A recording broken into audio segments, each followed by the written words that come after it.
दरम्यान शिवनिका संस्थानचे उपाध्यक्ष जितेंद्र शेळके यांचा अपघाती मृत्यू झाला। मात्र खरात प्रकरणी शेळकेंवर झालेल्या आरोपांबाबत शेळकेंच्या समर्थकांनी निषेध नोंदवलाय। शेळकेंच्या स्नेहीची भूमिका जाणून घेतलेली आहे आमचे प्रतिनिधी सुनील दबंगे यांनी। शिवनिका संस्थानचे उपाध्यक्ष जितेंद्र शेळके आणि त्यांच्या पत्नी अनुराधा शेळके यांचा समृद्धी महामार्गावर काल दुपारी 12:30 वाजेच्या दरम्यान अपघाती मृत्यू झालेला आहे। त्यानंतर काही सामाजिक कार्यकर्त्यांनी जितेंद्र शेळके यांच्यावर काही बेछूट आरोप केले। त्यानंतर शिर्डीकर जे आहेत ते एकवटलेले आहेत। काही शिर्डीकर शेळकेंचे काही स्नेही आणि मित्रपरिवार आपल्या सोबत आहे। आपण त्यांच्याकडे जाणून घेणार आहोत।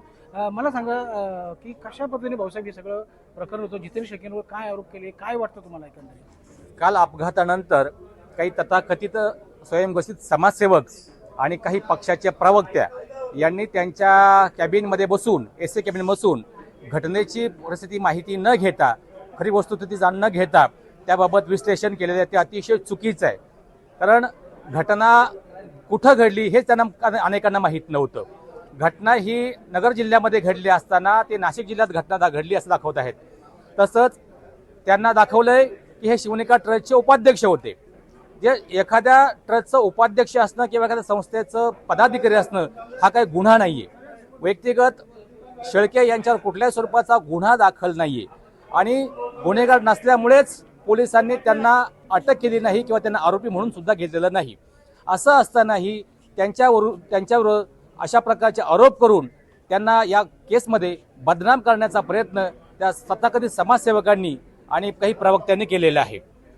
जितेंद्र शेळके यांचा हा अपघात आहे। असं असताना त्या अपघाताचं मृत्यूचं त्याचं भांडवल करणं आणि आपली पोळी भाजून घेणं यांनी थांबवावं अशी मी त्यांना या निमित्तानं विनंती करतोय। काय वाटतं की ज्या पद्धतीनं काल जितेंद्र शेळके यांच्याबद्दल बोललं गेलं, काय वाटतं एकंदरीत कोण कोण काय काय म्हणतंय किंवा काय हे थांबलं पाहिजे, काय वाटतं? भारतीय संस्कृतीमध्ये आपल्या संस्कृतीने एक मोठी देणगी दिली आहे आणि त्यामध्ये असं म्हटलंय की मृत्यू पश्चात वैर संपतं। परंतु कालचं प्रसिद्धी माध्यमावर होत असलेली कालची अपघाताची चर्चा ही अतिशय खालच्या दर्जाला गेली होती। नको त्या गोष्टी त्यामध्ये जोडल्या गेल्या आणि जितेंद्र शेळके यांचं सामाजिक काम बाजूला ठेवून त्यांचा खरात प्रकरणाशी कसा संबंध आहे, ते खरातांच्या कशा जवळचे एवढंच हायलाईट करण्यात आलं। परंतु सामाजिक जे काम आहे त्यांचं दुर्लक्षित करण्यात आलं। त्या अपघाताची चौकशी होईल, पोलीस ठरवतील, जे लोक चौकशी करतात ते ठरवतील तो घात एक अपघात आहे आणि त्या संदर्भात काही लोक स्वतःच न्यायाधीश झाले आणि स्वतःच न्याय द्यायला लागले।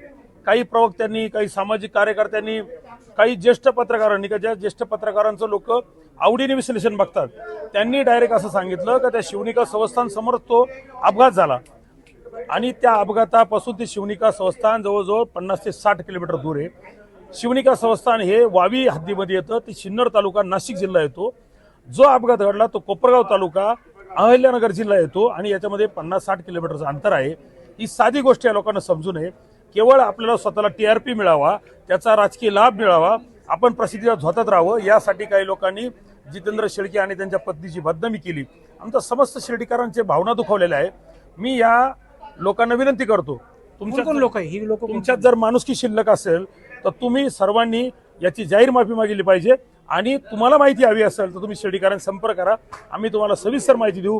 तुम्ही पुन्हा या संदर्भात तुम्ही जे काल वक्तव्य केलं, जर एखादी गोष्ट चुकली तर मोठ्या मनाने तुम्ही ती मान्य पण केली पाहिजे की ही आमची चूक झाली, आम्ही हे मान्य करायला तयार आहे आणि त्यांनी प्रसिद्धी माध्यमाला ही गोष्ट सांगितली पाहिजे। हे जितेंद्र शेळके यांचे काही स्नेही मित्रपरिवार जो आहे त्यांची भूमिका आहे की शिर्डीमधून की जे काही सामाजिक कार्यकर्त्यांनी, जे अंजली दमाने असतील, तृप्ती देसाई असतील किंवा सुषमा अंधारे असतील, यांनी जे काही जितेंद्र शेळकेंबद्दल जी काही भूमिका मांडलेली होती त्यांची त्या पद्धतीने त्यांनी त्यामागची पार्श्वभूमी जाणून घेऊन नंतर हे बोलणं उचित होतं असं त्यांचं म्हणणं आहे। आता यापुढे नेमकं काय होतं आणि काय आणखीन बाहेर पडतं का हे पाहणं देखील महत्त्वाचं ठरलं आहे। सुनील दबंगे, NDTV मराठी, शिर्डी, अहिल्यानगर।